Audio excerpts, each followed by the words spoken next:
On today's episode of Dance Med Spotlight, I get to speak with Dr. Jeff Russell. He is an athletic trainer who has been in the sports and orthopedics world for a long time, starting off in sports, but then 23 years ago transitioning to supporting performing artists. We get to hear a bit about his story and how that all came to be. We also talk a lot about how we promote empathy, compassion, and advocacy for the dancers that we have the privilege to work with and to serve as healthcare providers or people in the health, wellness, or fitness world working with dancers. Another big topic that we talk about that's a really important one is concussions. It's something that I think is misunderstood in general, but specifically in the dance world as well. So, getting to know more about what concussion is, how it can happen, and the importance of seeking out care as soon as possible when we even suspect that something has happened there.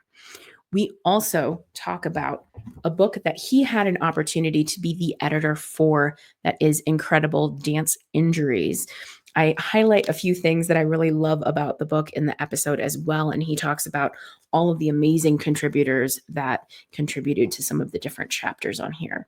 So, whether you are a dancer, dance teacher, dance parent, dance medicine professional, or anyone else that I didn't mention adjacent to the dance community, please make sure that you check out this episode because there's some really important topics to be able to learn from.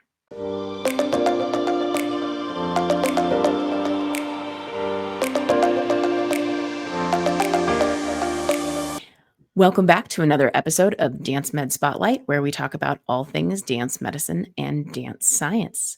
Today, I am excited to introduce my guest, Dr. Jeff Russell. Welcome. Thank you. So, you have been an athletic trainer for 43 years. You started out in sports medicine and orthopedics and then made the switch to working with performing arts medicine. What helped you make that switch? Yeah, that's an interesting story. Thank you, by the way, for having me. I am excited to be here. It's wonderful to be here and to participate in the good work that you're doing amongst the dancers and the dance community. So thank you for the opportunity. When I was the beginning of my career, a traditional athletic trainer working in a university and taking care of athletes in that way. And then I went to orthopedics and I worked in the Texas Medical Center and did that for a few years. And so I got to pretty much 20 years of being in sports medicine orthopedics. And I went on to the faculty at Belhaven University in Jackson, Mississippi. And I wasn't one of their athletic trainers. I still am an athletic trainer. You said 43 years. That's a good long time. My goodness. But I was an athletic trainer and I would help them in the clinic because just to be a good guy and to help out and use my skills and whatnot. Yeah. So one day I'm minding my own business. I'm sitting on a stool. All the teams had gone to practice. The athletic trainers were out with the teams. I'm the only one there. I'm just minding my own business, right? And then all of a sudden there's a knock on the door.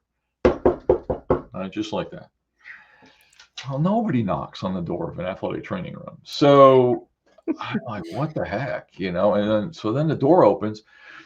Young lady sticks her head in the door. She's got a bun in her hair. She's got a black leotard and pair of pink tights. Mm-hmm. Okay, so I was smart enough to know that this was a dancer, right? Because I don't come from a dance background. This is the interesting thing about the whole story is I don't have a performing arts background other than when I was in fourth grade and my mother said, here's a clarinet, start playing, right? That's my performing arts background.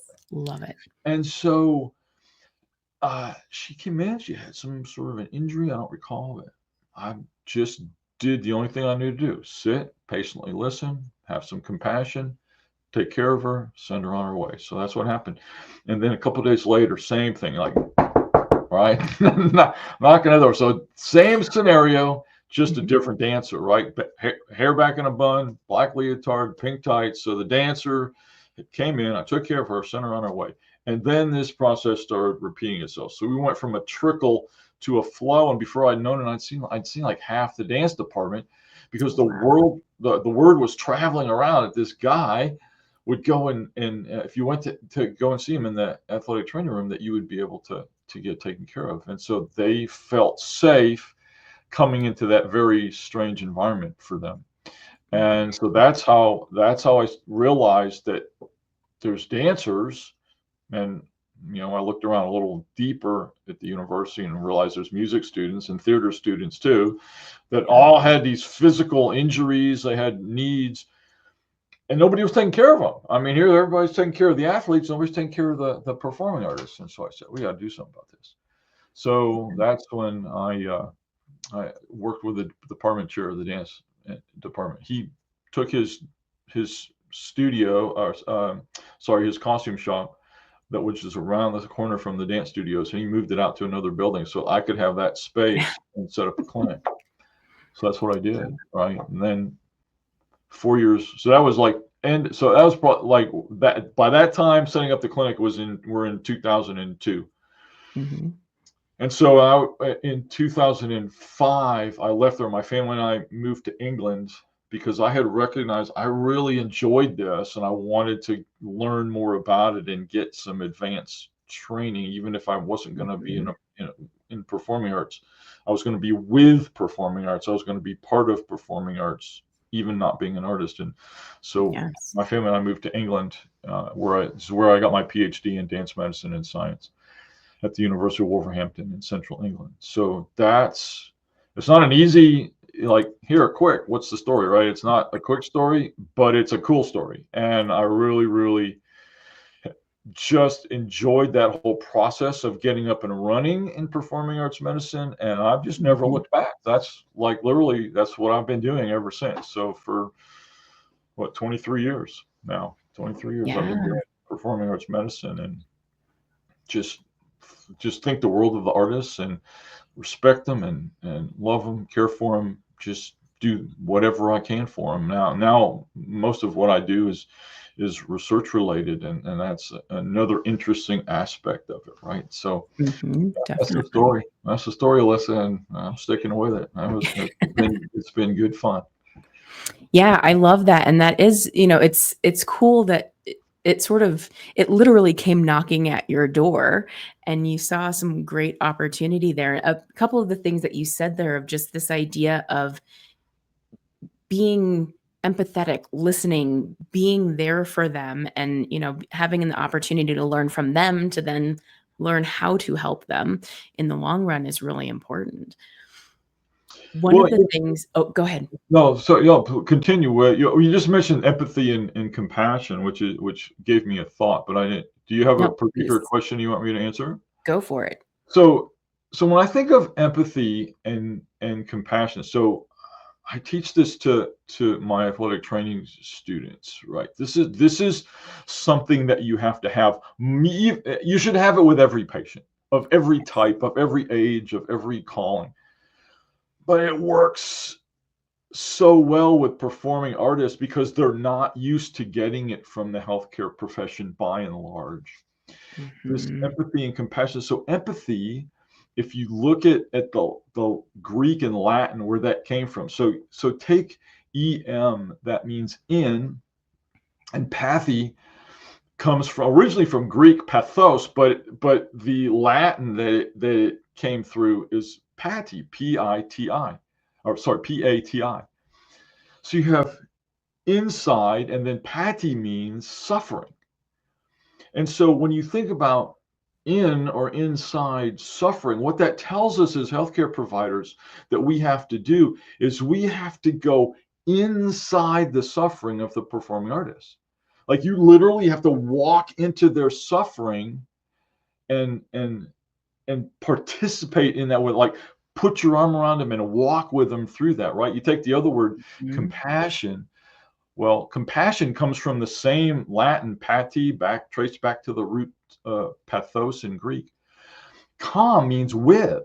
So it's the same basic idea, right? So with suffering. So you have to go to these artists and you have to suffer inside their suffering with them. But you also have to have, if you look at compassion, you've got to walk with them, right? It's with, it's in, it's a mindset as much as anything else, but it's also, what do you show by your actions that you understand them, you care for them, don't have sympathy for them, have empathy, have compassion and Yes. deliver this compassionate healthcare. I think it's so critical, and I've tried to do that ever since I got into performing arts, and it's it's paid huge dividends, right? Because they're so appreciative that Mhm. somebody would actually sit and listen to them, close my mouth, open my ears, take in what they're saying, and then try to work together with them, establish a partnership with them to be able Mhm. to deliver whatever it is that they need in terms of healthcare, right? Or for Right. any other kind of professional, even outside of healthcare, whatever it is that they need, just understand them, walk with them, be inside what they're dealing with, and help them out. Mhm. Like seems easy to me, but it does apparently not, because as you well Right. know, we have a lot of very unfortunate stories that come from performing artists about how they're cared for in the healthcare system. Exactly. So we're trying to do that better, right? You and Yes. I and many other people, we're trying to do that better, and the Yes, performing artists exactly. deserve it. Exactly. Yeah, I remember being a 14-year-old dancer who got injured during a show, and I went to my primary care doc. And I mean, I loved him. He was fantastic, and he was a great provider for many years when I was working with him. But the best advice I got was I dislocated my patella and tore through some stuff in my knee, and he said, "Do some squats, take some Aleve, you'll be fine." That was not the case. Uh, No, and no. that was all the advice I ever got. And it wasn't until I was in PT school and learning how to test our knees and what to do for treatment that I started figuring out what was going on and was taking care of the pain that I still had more than 10 years later. And, that was sort of my origin story of why I have gotten really passionate about working with dancers. But, it goes exactly to that point also of being able to understand where the dancer is coming from, whether you are a dancer or performer yourself or not, the ability to sit and listen and ask questions and have the curiosity to learn more from them. Even dancers that come in now that maybe do a style I'm not familiar with or have learned some trick I haven't known about, I ask them, tell me about this. Do you have video of it? Whatever. I want to learn what it is that you're trying to do. I want to learn what their schedule is like for training so that I know how I'm supporting them and not overloading them in ways. I want to know their goals with dance. As an adolescent dancer, are they doing this just as something fun and active and whatever? Are they having dreams of going and joining the Royal Ballet, for example? I want to know all of those things so that I can better serve them again through their journey in the rehab process. Yeah, that's awesome. I love that. I love that. That's how it should be, right? I mean, why is it so complicated just to be a decent human being with people, right? I mean, it's like just care about people, care about Mhm. the person that's in front of you. You might not be able to solve all the world's problems, Right. but my gosh, you can do something for that person that's in front of you that needs something that you can provide for them to help them. That just Mhm. seems so simple to me, but sometimes it's unfortunately not simple. But Yes. yeah, you're exactly right on target with how this is supposed to work. And I think it is something that it's a very simple concept, and sometimes I think we also can, as providers or people who are supporting dancers, can sometimes get in our own way in a sense of thinking that we do have all the answers for the person in front of us, or that we need to be the one to solve all of it. And so also one of the things that can be a strength for us is being able to say, you know what, this isn't my specialty, or this is not in my wheelhouse, but I have somebody that I can help you with, or I can be an advocate for you in some of these other ways, even if it's not directly related to what I am able to provide to you. You bet. You bet. Absolutely. 100%. I'm with you. That's awesome. One of the ways that you've gotten really involved working with dancers as well and finding other ways to support them is creating a variety of different university clinics, research programs, all related to dance and the performing arts. Share with us a little bit about some of those things that you've explored. So the clinic part of it is, I think, it's really significant because it's the like the most visible.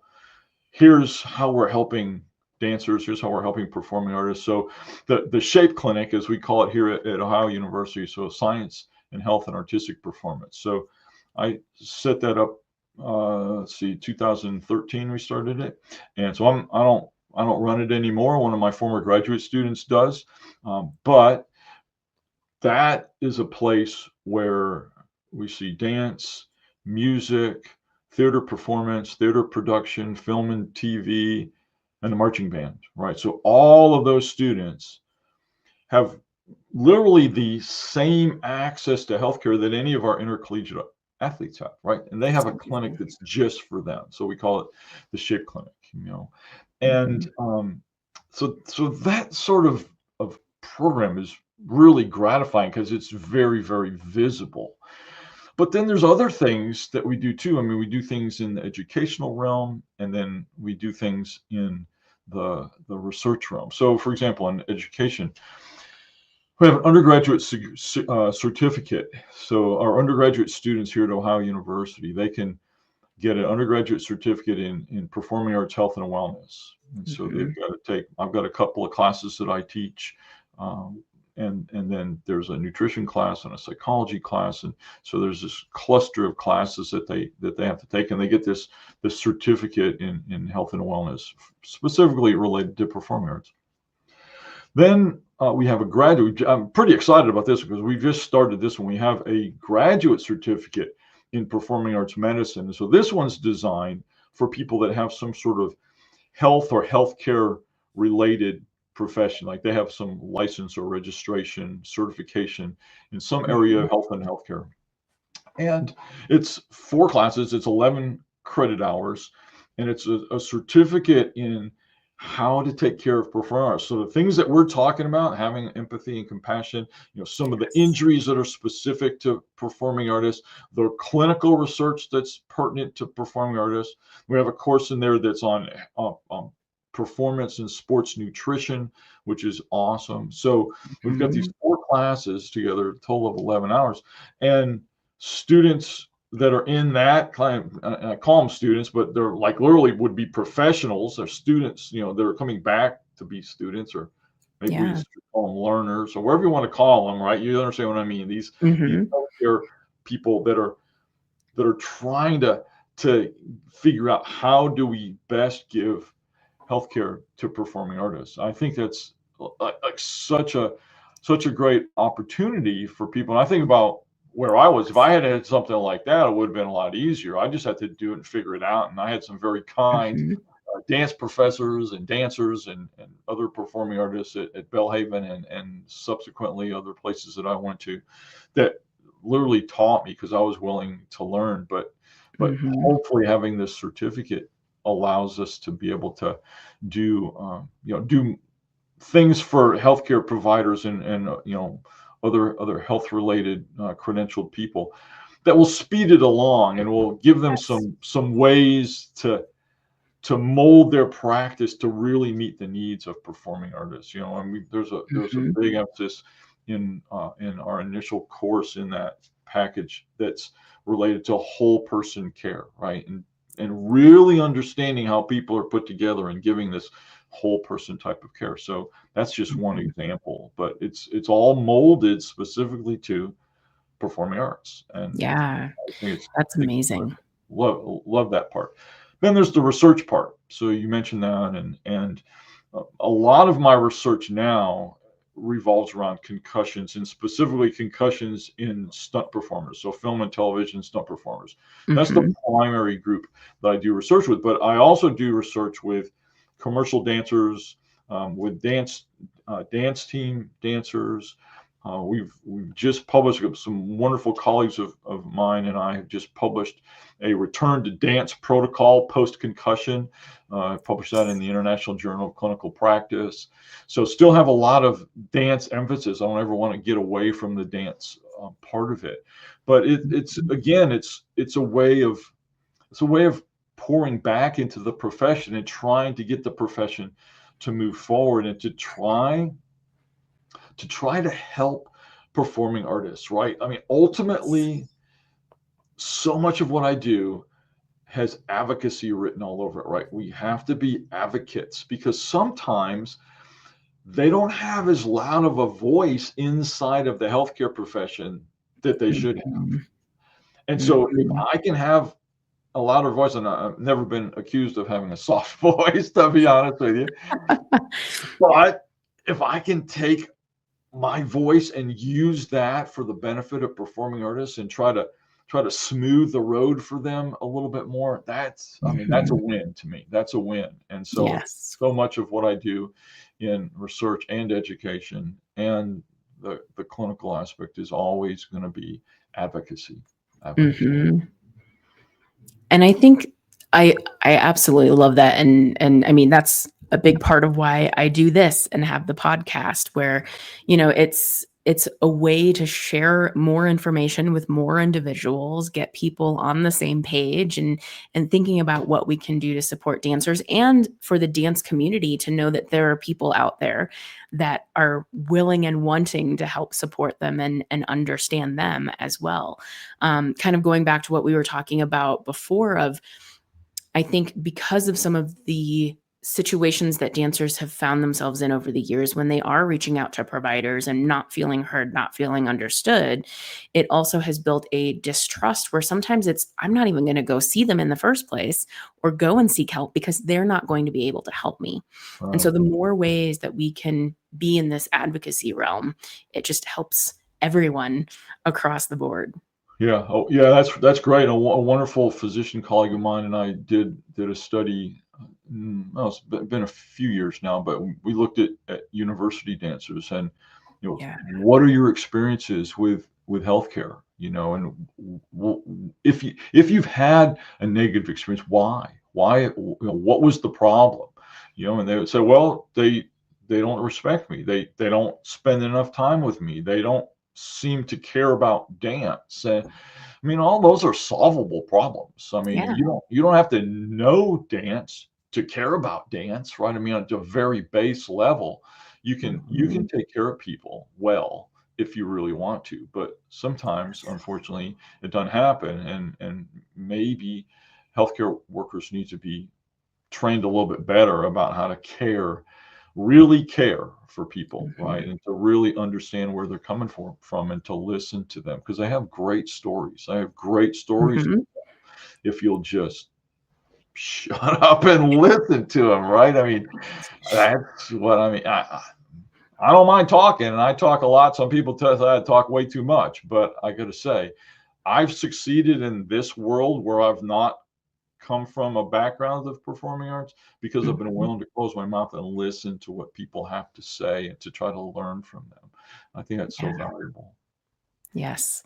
And for sure, the piece also of providing ways for the providers, the people who want to work with dancers, an easier path to be prepared and a quicker path to be prepared. Because exactly to your point, I know when I was starting out, I didn't know about iAtoms. I had knew about a couple of different resources, but everything that I was doing was just pulling from my own experience in dance and then what I had learned in my training to become a physical therapist and starting to kind of think, well, if I did this movement in dance, what is probably happening in my joint or with the muscles or having to sit down and really think about these things and how it applies and then start thinking about, well, how do I treat that, because we never talked about how to treat somebody where their hamstring length is 3 times longer than the average human or or that sort of thing. And so there was a lot where it was almost kind of trial and error and going off of my own experience versus actually having guidance and training through some of that early on. Yeah, yeah, absolutely, no doubt about it. Yeah, another thing, just thinking about I'm looking up over my head here, and it's the cover of a book that I've had the privilege of putting together. And oh, there you go, there's one right there. Yeah, so that book, I again, I consider that to be a total privilege. I mean, my name gets to be on the cover because I edit it, but let me tell you, the champions of that book are 53 people that answered the call when I said, "Hey, would you write a piece of this book?" So we've Mhm. got 53 of the top dance medicine and science and dance education people from all over the world. And it's a great resource. And it was my entire heart to produce that when Human Kinetics Publishers asked me to do it. My entire heart was, this is going to be a gift that we're going to give to dance, right? This is not for me. This is not for any of the authors. This is a gift that's been given to dance. I really, really believe that. And so, yeah, it's published by Human Kinetics Publishers. If somebody saw your book and wants to know about it, humankineticspublishers.com, I think, or maybe usa.humankinetics.com.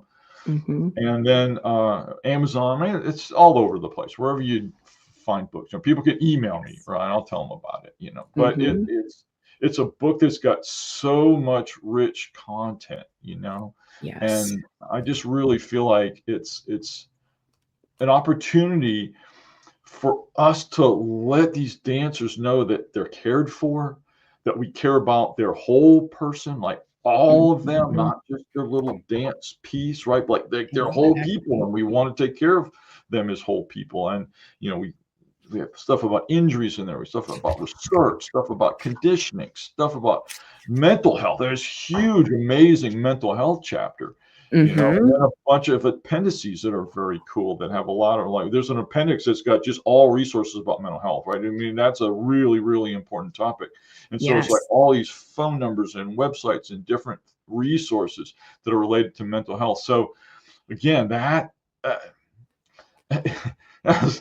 was about a 4-year project to finish that. I believe it. And I'm like, oh my gosh! I look back at the initial email where they invited me to do it and asked me, would you consider doing this?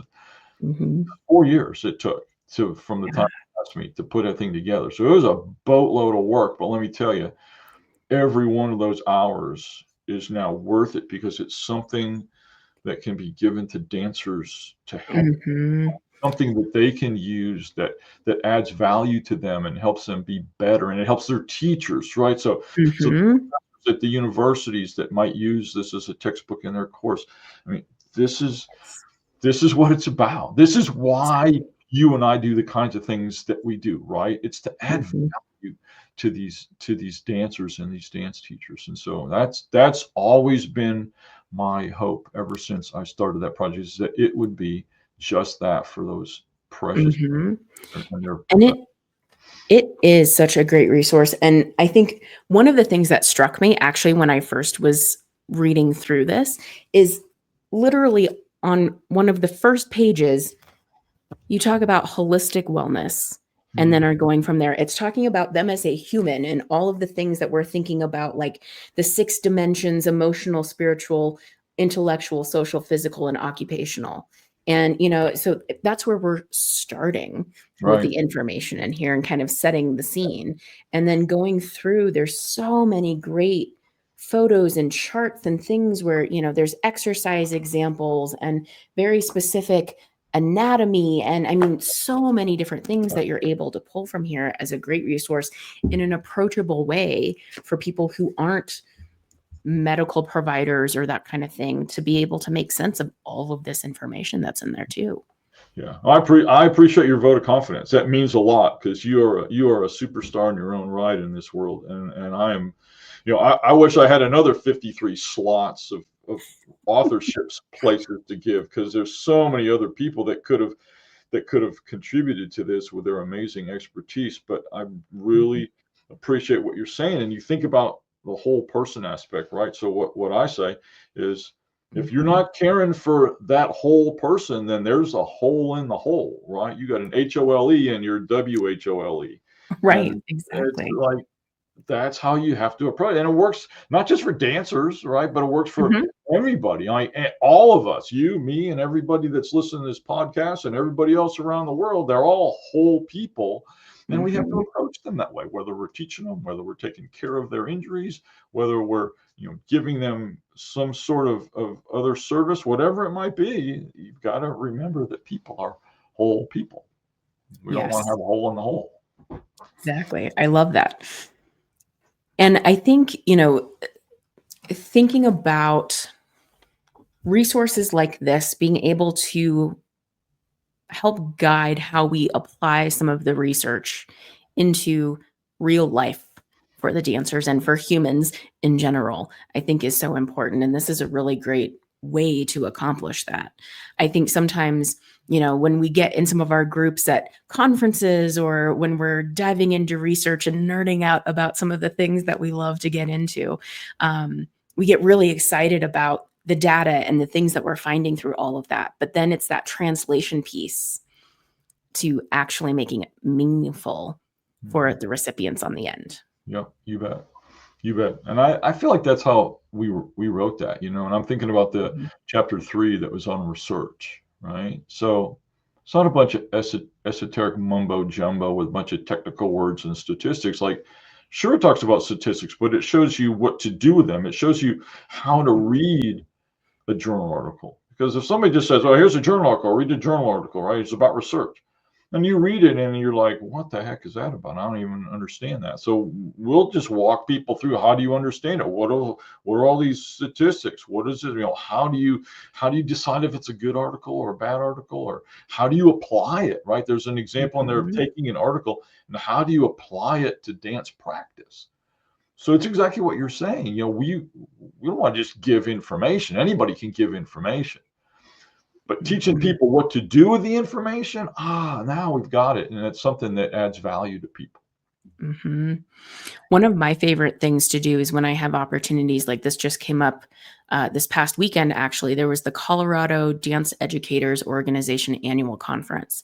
And I've had the honor to present there for, I don't know, the last 5, 6 years at least, for the dance educators and for the students track. So I've gotten to speak to both, but helping get some of this sort of information in a way that makes sense to them and give examples of how we apply some of it. So, for example, this last one, we were talking about elements from the 11 plus dance program that has been developed and now kind of early research of application and what it's doing, but just ways that we can move our body in other ways that are not typical dance movements, using it as exercise or warm up or whatever it may be.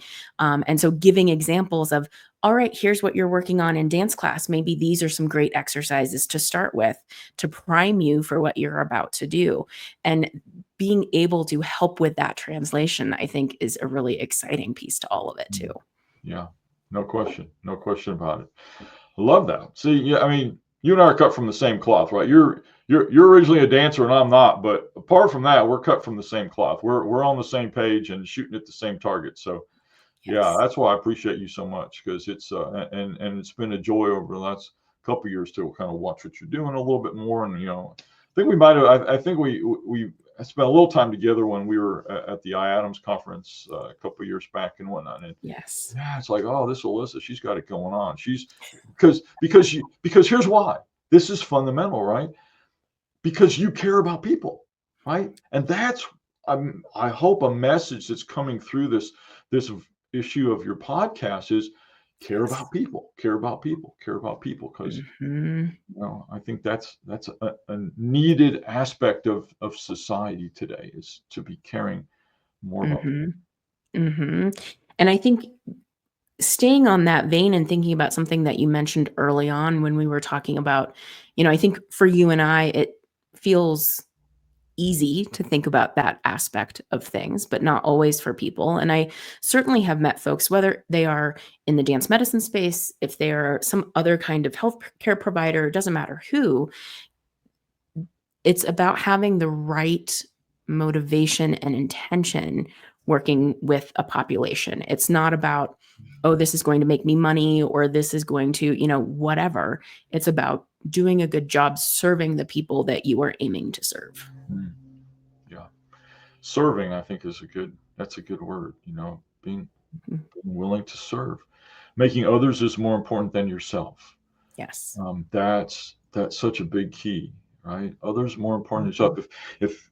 If you focus on the benefit of others, it invariably comes around that you'll get a benefit. It's just that's not your motivation. Your Right. motivation is for the benefit of others, and Mhm. it's remarkable how much comes back to you when you're benefiting other people when that's what your focus is. 100%. I want to shift gears on us a little bit and go back to something that you've mentioned a bit in some of your responses, but I want to talk about more specifically. So, because an area that you've been doing a lot more research on is concussion in a few different populations, talk a little bit with us about, I guess, for non-medical folks, what is a concussion and how do we see that come up in dance? Let's start there. Okay. Perhaps the most critical thing to remember about a concussion is that it's an injury to your brain, like literally your brain, right? So when you sprain your ankle, you have an injury to your ligament in your ankle. When you have a concussion, you have a literal injury to your brain, and you only get one of those. You can't go down to the shop and buy a new brain. You only get one, so you better take really good care of it. And so I think that people minimize the importance of it because maybe they don't fully understand. But there's these really complicated physiological things that are going on in your brain when you get hit in the head and when you have a concussion. And so it's important to let somebody know. It's important to get it evaluated and cared for by somebody that really knows what they're doing, because just because someone's a healthcare professional doesn't mean they're skilled in taking care of concussions. So making sure that that you find out, is this person capable of taking care of this particular injury? Knowing what the signs and symptoms are, what to look for. And really, if you don't take care of it right at the beginning, it takes way longer for it to get better. And if it takes longer for it to get better, and then you have another one before it actually is better, then that's a whole other complicated set of problems, right? All because you didn't realize it was your brain. You only get one of them, and you got to take good care of it.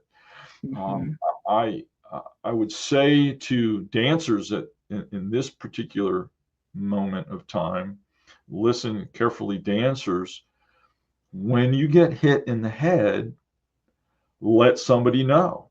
It's not a bad thing to let somebody know, because you need to be properly cared for, because your brain is too important. So I want dancers to hear that. And sometimes they just need permission that it's okay to tell somebody. And I hope that the people that are in authority over those dancers will say the same thing. So now I'll speak to the dance educators and others who have some authority over the dancers. Let me say to them, make it okay to say something when you have a concussion or any other injury, because you want injuries to be taken care of, because that's the way that you actually have longevity in dance, because you created an environment where it was okay to say that you're injured, and then you had that injury properly taken care of. It's just not worth it. I mean, it seems like it is, and I get the mentality. It seems like it's worth it in the moment. We've got a performance coming up. I can't say anything. I don't want to be out of the performance. I get the mentality. I understand it. I've dealt with it for many, many years. But it's not worth it, particularly not with your brain. And so I think that's like a critical message that comes across. And it's very easy to have a concussion in dance, because you think about modern as one example, right? So you've got flying feet and flying bodies, and you've got people moving through space. Not that you don't have a lot of those movements in ballet, but you don't have a lot of the freer movements, the more complicated movements of bodies in different positions and inversions and things like that. You don't have quite as much of that in ballet. And so you have the opportunity in any dance genre to have a concussion, but I think in modern, that's one where we see a lot of them happen. You may just get kicked in the face, and if it hits your nose, one of the biggest, I've seen several dance concussions happen because somebody got kicked in the face and hit in the nose. And so we know that if you get hit in the nose, that is one of the mechanisms for having concussion. You think about dance team and some of the other some of the types of dance where head movement is really a big thing. So you see the whipping, like, and you see in dance Mhm. team where, right, Yep. it's amazing, right? I mean, they're making their hair whip around, but the whiplash on your head can give you a concussion. So you don't have to Mhm. just get hit. It's important for people to understand that even whipping your head around, a whiplash type of an injury, is something that can Mhm. give you a concussion. Your head, your brain is inside your head, and it's just jostling around because it's floating in fluid inside your skull, and so it does have some movement inside. And so just whipping your head around is another way that you can have a concussion. So it's just Mhm. important to know more about it, and Definitely. to know more about how to handle it.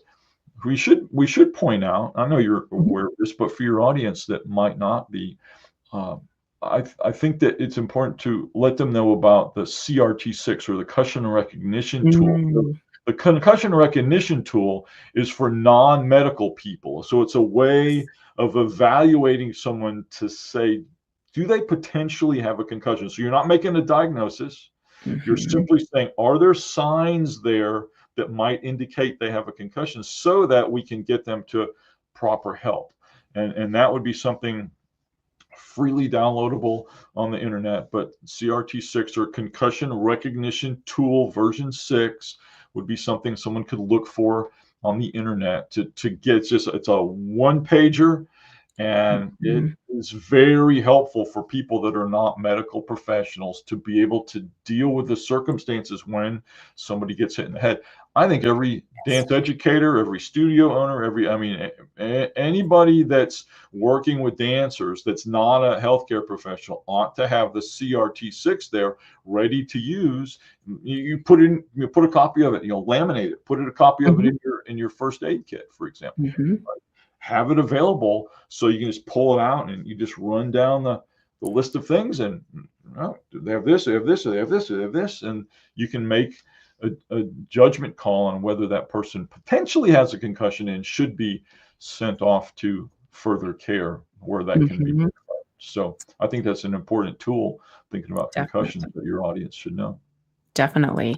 And I love that you pointed out some of the different ways that someone can end up having a concussion, because I think, when I've talked to some of the young dancers that I work with, they'll tell me, "Oh, I just bumped my head. I got dropped on my head. I got kicked in the face. Oh, yeah, I got stunned for a second. It's fine." And then we have to have this whole discussion of, well, let's talk about this a little bit more. There might be a little bit more here that we need to investigate. It's not just this, Yeah. someone is knocked unconscious or had only a direct blow to their head or that sort of thing that results in a concussion. So being able to Yes, identify those different things is really important. that's right. And to recognize too that you might not have symptoms right away. You can Mhm. very easily get hit in the head and it seems like you're fine, and your symptoms don't come until a couple hours later or so. That is not unusual. There's a physician, one of the world's big leaders in concussion care, Dr. Stanley Herring, up at the University of Washington. And so one of the things he says about concussions is, if you've seen one concussion, and you would think to complete the sentence, you've seen them all. No. Mhm. Dr. Herring says, if you've seen one concussion, you've seen one concussion, because that's the way they are. They're all different. There's no Mhm. rhyme or reason to it. You have to manage each one individually as it comes. And Mhm. it's possible that you won't feel like anything's wrong with you for a while.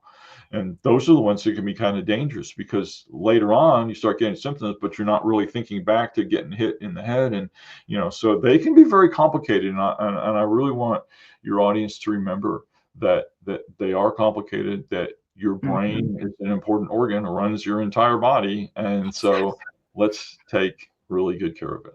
Exactly. And to your point of they present very differently, as much as we understand about our brain and nervous system, there is so much that we also don't understand.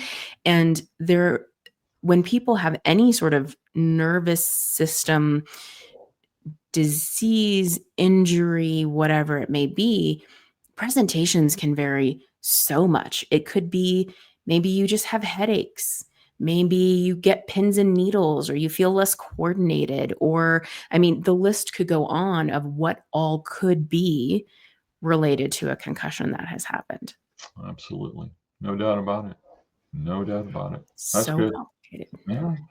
I know. I tell the students, if you really want to find out how much you don't know, study the brain. Oh yeah. Okay, because you're right, we do know a lot about it, but we know a lot less about it than we really think we do. It's hmm an amazing organ, and we've got to take care of it. Most definitely. And there aren't replacements like a knee replacement or something like that. That's right. That's it. Well, I think at this point, it is a good opportunity for a special segment on every episode.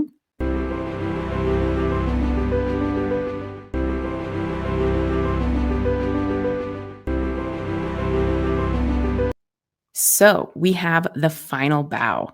This is the take home message. We've talked about a lot of different things, aiming at a lot of different people. If folks walk away with one or two key pieces of information, what is it that you walk away with? Performing artists, dancers, since that's the podcast run specifically related to dancers, dancers are so amazing. And we want more people to understand how amazing they are. And when you're amazing, you need to be taken care of well, right? I think everybody's amazing, but we're talking about dancers here. Dancers are amazing. And so let's take care of the dancers well, no matter what your field might be that's coming around, coming alongside our dancers. Let's do everything we can to make sure that they get top level care, top level attention, highest quality that we can possibly give. It doesn't just happen by itself. It takes a lot of effort on our parts as we come along to serve them. But let's be about serving these dancers well so that they can do what they do well, and that is to dance and to give us joy at being able to watch them. I think that's a critical thing. And then regarding this last piece that we're talking about, you only get one brain. Super complicated, super important. Let's take care of it the best we can possibly do, whether it's your own brain or whether it's somebody else's that you're caring for. Whether and it might be a peer, right? It could be a one dancer knows another one's gotten hit in the head. Is like, be the brave one that says, okay, let's walk through this together, and I'll go with you, and we'll report this, right? So that brain is so important. We've got to figure out ways to make it okay to report when there's a problem there. And that just makes me think, with both of those pieces, the dancers have opportunities to advocate for each other as well and support each other. And I know I had this conversation, it was with Dr. Sheo Jafetime when I interviewed her, and we were talking about when we have dancers who are coming up through this time now where they are receiving the support, they are receiving some of the education, even when it comes to mental health and fueling and hydration and recovery and all of those kinds of things. When they go on and become dance teachers or artistic directors or whatever in the future, they can carry that knowledge along with them and impact a whole nother generation of dancers. And so dancers have such an opportunity to advocate for one another, whether it's peers or whether it's further down in their dance careers. Yep. Yeah, we've got to give the agency and they've got to take the agency, right? So, and they can't take the agency unless it's given to them. So those of us that are responsible for the dancers need to give them agency to be able to make wise decisions, act on those wise decisions, make it okay, right? Give them agency. And then once we do that, then they have the opportunity to take that agency and use it to their benefit. Definitely. Last and certainly not least, we have the shameless plug, your opportunity to promote anything that you want to promote, shout out any organization that you want. This is your time, so the floor is yours. Well, I think, yeah, I mean, you already were very kind to hold up a copy of that book. So, that's one thing that I think will help a lot of people. It really will help a lot of people. I am happy to Yes. correspond with anybody about that. I'd like to correspond with people. I like to meet people at conferences and things like that. So I hope people will take up the opportunity to do that. But I just think that book is a good resource. I think by now everybody clearly knows about International Association for Dance Medicine and Science, or IADMS, right? People probably know about Performing Arts Medicine Association. So those are organizations that are helpful at work with dancers and in the second case other performing artists as well. So Mhm. that's I think a good plug. But really, let's make a plug for how are we going to how are we going to get dancers as a group of people now that are listening in on this podcast? How are we going to make it better for dancers to be able to dance in a healthy way, dance in a well way, full whole person wellness? How are we going to create that? Right? Let's make a plug for whole person approach to dance training, dance healthcare, and everything else related to dance. I think if we do that, we serve everybody really, really well because we all are whole people. Mhm. On that note, I think we're done on that note. That's like the perfect ending for things. So thank you so much for your time today. And today is actually recording episode 50 for the podcast. So it's Nice. also a milestone episode for us. Thanks Very for good. joining me. Congratulations, Alyssa. That's awesome. Yeah. Thank you for having me. It's been a real privilege to be here. My joy to spend some time with you. Thank you for your incredible work in dance medicine and science. Thank you. Dance Med Spotlight is hosted and produced by Alyssa Arms. We discuss all things dance medicine. This has been another episode from Dance Med Spotlight. The Dance Med Spotlight is intended for educational purposes only. No clinical decision making should be based solely on one source. While care is taken to ensure accuracy, factual errors can be present.